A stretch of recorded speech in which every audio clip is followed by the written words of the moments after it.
I'll give you a spoiler alert. Everything in this is just about doing things together and will likely take longer than if you were to do it on your own, but this time is well worth spending. So think about if you're doing something together, just adding those few extra minutes on.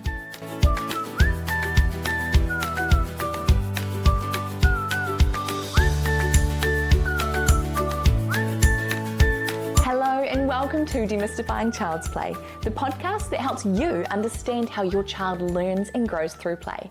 I'm Ruth Burko, and today we are diving into something truly fascinating, as always, how play schemas and the love language quality time go hand in hand to create deep, meaningful connections between you and your child. So let's get comfortable. Whether you're out on a walk, catching a rare moment of quiet, or multitasking around the house, let's dive on in and explore the third of the 5 love languages, quality time, and how we can incorporate it into everyday play. And as I said in previous episodes, this series is based on the 5 love languages of children by Gary Chapman, which I highly recommend you get your hands on. And if you can wait until the end of the series, which we are nearly there, everyone on my mailing list will be in the draw to win a copy. No matter where in the world you are, as long as you can get post to your house, you'll be in to win. So head along to playschemas.com, that's play, schemas.com, to join the mailing list before the end of March 2025. But if it's after then, don't worry, I'd say join anyway, there's going to be more things coming out. Okay, also don't forget to follow us on Instagram at play_schemas. I add some extra tips and tricks there along the way, and that's the best way to contact me. I would love to hear from you. Okay, so if you haven't heard already, play schemas are the patterns of repeated behaviour during play that our children use, and it helps them develop important cognitive and motor skills. There are 10 common play schemas, and each of them has its own unique way of engaging your child's curiosity and imagination. I'll be giving a rundown of each of these ones later as we head into some practical ideas. Okay, so quality time and play. We're going to talk about the love language of quality time and how that fits into play. I know many parents, myself included sometimes, wonder, is it possible to show quality time to these children and still get everything done? The answer is definitely yes. Children whose primary love language is quality time crave undivided attention. I'm going to say that again. Children whose primary love language is quality time crave undivided attention. They don't necessarily need grand gestures or big outings. They just need meaningful moments where you're fully present. So put down that phone. For me, it's been a real reminder this past week. I've had a child at home with hand, foot and mouth. Hands up if you've had that before. This is number 4 in our household that's had it. First child has had it 3 times. First time for my next child. Hopefully the last. We will see. But I found that through the day, the sick child needed a lot of one-on-one time because they were just feeling sick and cuddly and needed that reassurance. But that meant my other child wasn't getting that one-on-one time. And I found bedtime started getting really hard. And then I realized, all day I've been giving all my attention to this one child, and they're just wanting that quality time, and so they were trying to pull out bedtime. So the night when I really did give him some quality time, I had put the other child to bed, or my husband did, and I was supporting with that, and then I gave the other one some quality time, let him stay up a little bit later, but actually just gave him that time where we looked at books together, we really talked about the day, we did a bit of playing, and then it was bedtime. His bucket was full and he went to sleep so much faster. Probably the worst night where he just wouldn't go to sleep. He just kept on coming back into the lounge, coming back down, and I ended up just giving up and being like, cool, be here. So he read books on the floor until he fell asleep. He just wanted to be around us. He wanted that attention.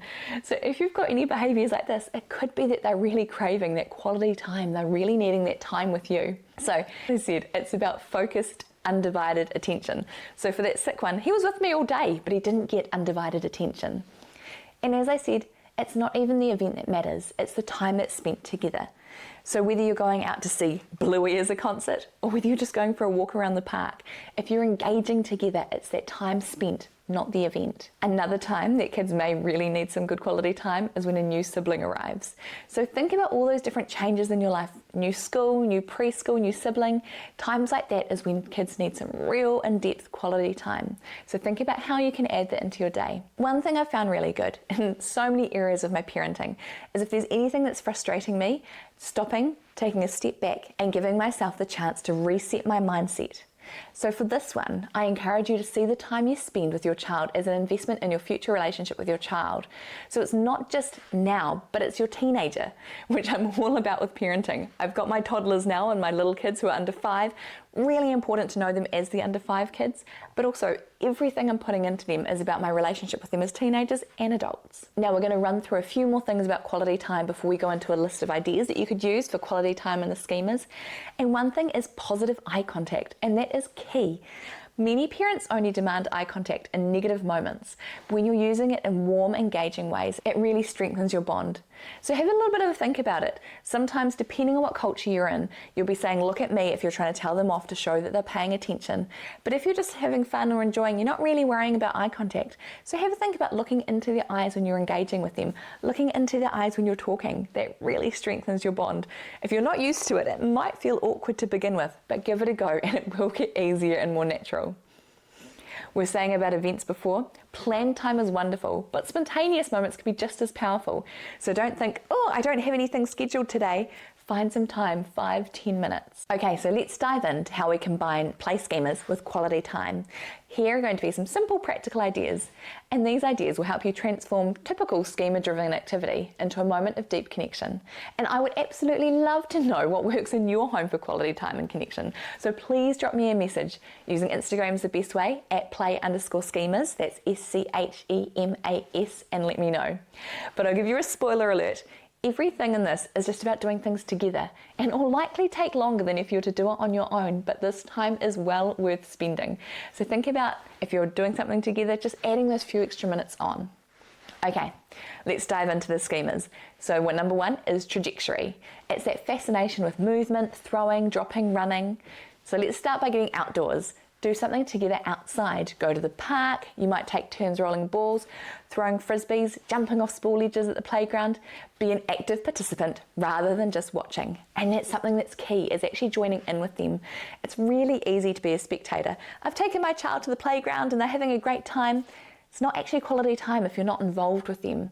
Even if it's for 5 or 10 minutes, be active in their play, be active with them rather than just a spectator.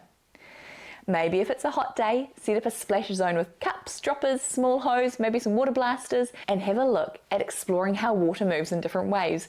Get wet and be prepared for it. Have some laughs, have some fun. Okay, number 2 is transporting. So it's carrying objects from one place to another. So think about having a treasure hunt. I'm a big fan of treasure hunts. So what you could do is you could hide small objects around the house or garden and go on a treasure hunt together, carrying a basket to collect them. One thing we've done is we've got photos of random things in the house. I'll show you on Instagram, and we use them. We can order them any order, and we use them for birthdays, we've used them for Easter, we've used them for Christmas, we've used them just for fun, where they follow the order, finding things. We've got a birthday coming up soon, so we'll use it for a birthday again soon. Another idea is turning chores into games. So maybe you could do a grocery game where you can let them help you transport groceries from the car into the kitchen, making it a playful race or role-playing as delivery workers or choosing where you put things. So you're involving them in your daily life. It may take a bit longer, but you're giving it that quality time together. Okay, number 3 is rotation. So this is the interest in things that spin or turn. So if you've got bikes or scooters, you could go for rides together. You could have a look at how the wheels spin, or make it a game at who can go slowest or fastest. For us, we've been biking with our kids from about 10 months, starting with a front seat that goes kind of over the top of the handlebars, and then one that goes between the handlebars and the person who's cycling. And both boys absolutely love it. So getting out there, you've got that speed, that rush of wind in your face, you can watch the things turning, they can ring the bell, being together and having some chats along the way. Another thing, which I'm a big fan of, is baking together. You can stir batter, you can whisk eggs, you can use a salad spinner, let them take the lead, talk about what you're doing and enjoy the process. Again, enjoy the process, not how quickly you can get it done. So number 4 is orientation. It's exploring different perspectives, so it's that hanging upside down or looking through gaps.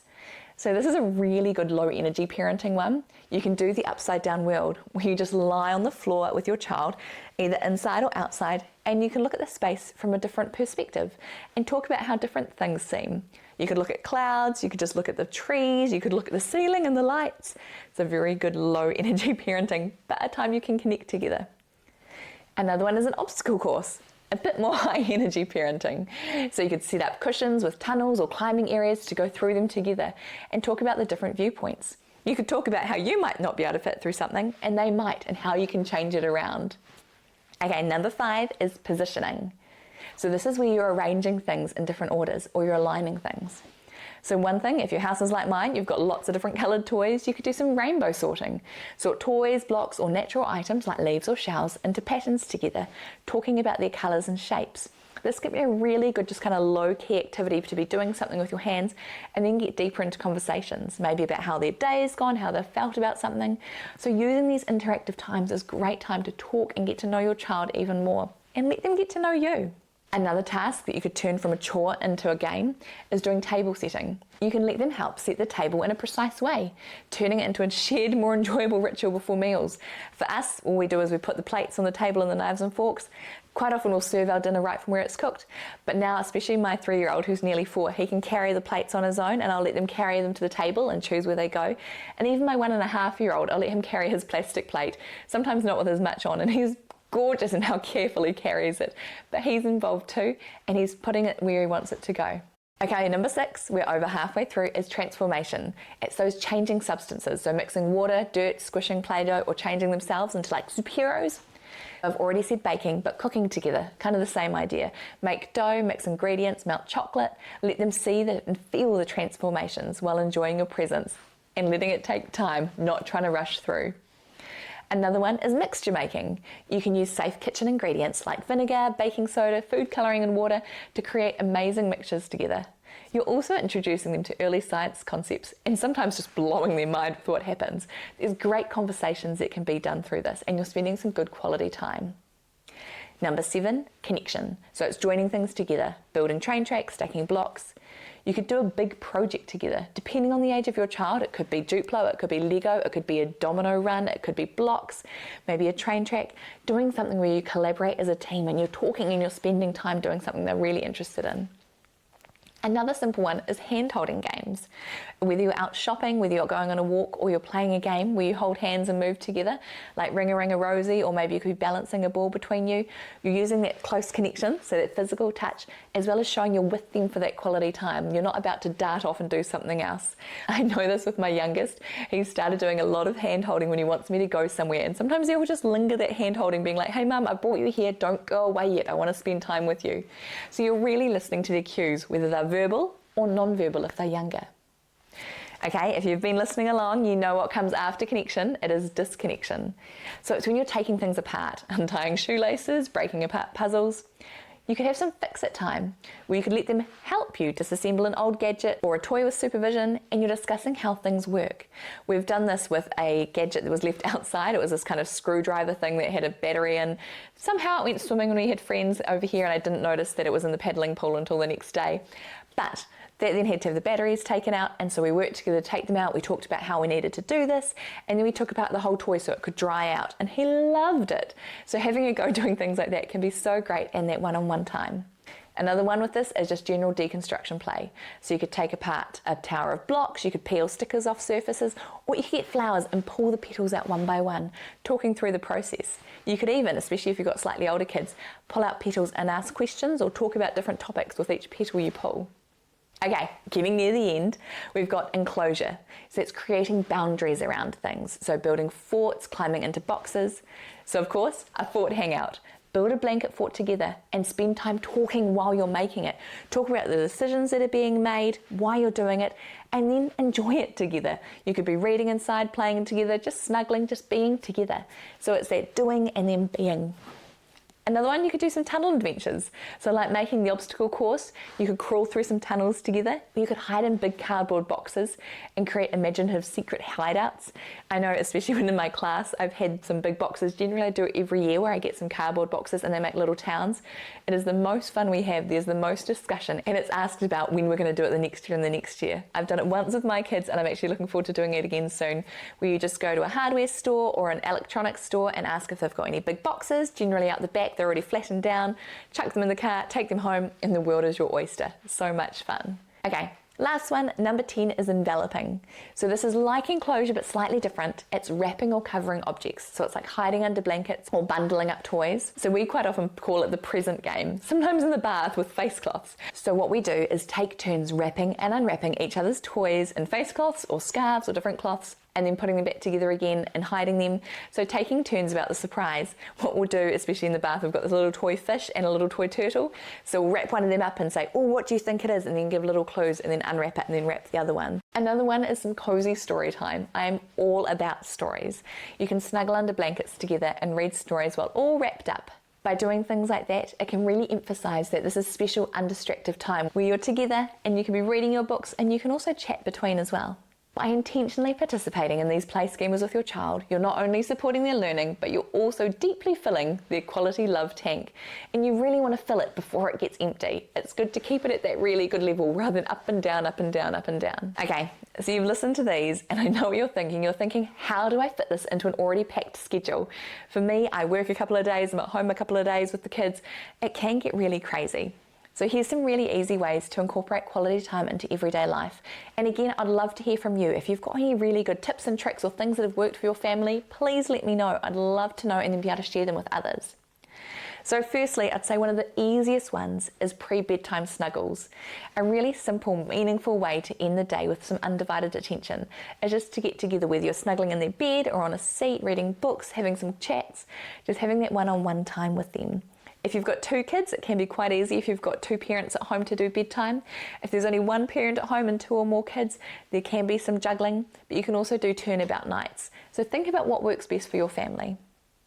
Another really good one is car time conversations. So instead of distractions, we can use car rides to talk about their day.